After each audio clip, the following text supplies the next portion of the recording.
हो गया। अस्सलाम वालेकुम रहमतुल्लाहि व बरकातुहू। क्या हाल है बहन भाइयों, खैरियत से? उम्मीद करता हूँ आप सब खैरियत से होंगे। एक मैं आपके लिए जो है एक नुस्खा बता रहा हूँ। अगर किसी को ऐसी जगह रसोली हो और यरकान हो तो उसके लिए ये एक जो तरीक़ाकार है मैं आपको बताने लगा हूँ। आपने एक इस तरह का एक केला ले लेना है। उसको आपने, ये धागा है, ये आप मेरे साथ आप देख रहे हैं, धागा है। इस धागे को आपने ऐसे रखना है, धागे के साथ केला कट जाएगा। छुरी नहीं लगानी है इसको। ये धागे के साथ मैंने केला काट दिया है, ये देखिए अब इसके टुकड़े हो गए। तो इसी तरह आपने वो फटकड़ी का, जो कच्ची फटकड़ी 20 रुपए की लेनी है, उसको आपने आटा बना देना है जैसे नमक बनाते हैं। तकरीबन एक चन्ना होता है ना, छोटे वाला चन्ना हो उसके बराबर हो। आपने इसको लगाकर ऐसे कर देना है, ऐसे ही ऐसे कर देना उनको। और इसको आपने ऐसे करके खुले आसमान के नीचे रात को ये आपने अमल करना है, तकरीबन जब शबनम पड़ रही हो ऊपर से। याद रखिए कि कोई चीज़ इसके ऊपर मच्छर वगैरह ना आए, या ऊपर कोई जो ऐसी चीज़ हो, या हल्की सी कोई बारीक कपड़ा डाल दें, या जो है घर में आटे वाली छानी होती है वो ऊपर डाल दें, ताकि मच्छर इस पर ना बैठे। मच्छर बैठेंगे तो इसकी जहर बन जाएगा। तो इसको आपने ये केले 2 बना लेने हैं।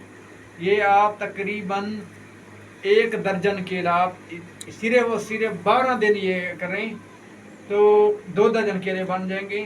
ठीक है, रोज़ाना आप 2 केले ले आएँ।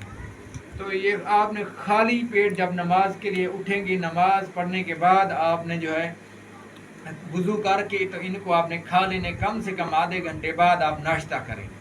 तो ये हमारे उस्ताद जी थे, ठीक है, उन्होंने ये तरीक़ाकार हमें बताया था, और हमने ये सोचा कि अभी ये वीडियो आपको बनाकर आपको बताएं ताकि इसका फ़ायदा हो।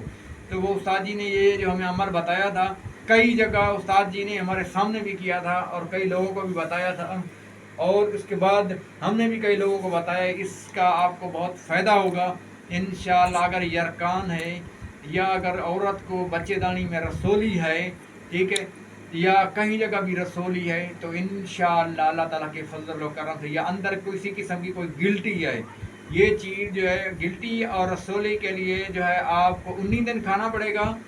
और अगर यरकान है तो 12 दिन खाना है, उसके ज़्यादा नहीं खाना।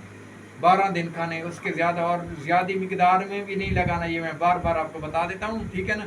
आपने मिकदार 1 चन्ने के बराबर हो, वो भी छोटे वाला, ठीक है, उससे ज़्यादा नहीं लगाना। फिर कोई लोग सोचते हैं कि ज़्यादा डालेंगे तो ज़्यादा फ़ायदा होगा। नहीं, ज़्यादा नहीं डालना।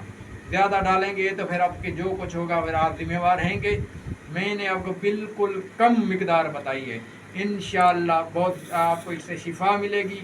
अल्लाह पाक जो है ये अमल जब आप करें, याद रखिएगा, ये धागा हो जो घर में जो कपड़े सिलाई वाले हर घर में तकरीबन मिल जाता है, या 20 रुपए की ये नलकी मिल जाती है। तो कोई लोग इसको नलकी बोलते हैं, कोई ढेरी बोलते हैं मुख्तलिफ ज़बानों में। इसी तरह ये कपड़े सिलाई वाले जो धागा होता है ना, इसी के साथ आपने ये करना है, ठीक है। उस इंशाअल्लाह ये इसको लोहा नहीं लगाना, छुरी ब्लेड वगैरह कोई चीज़ से आप उसको लगाएंगे, इसका असर बिल्कुल ख़त्म हो जाएगा, ये मैं आपको बता दूँ।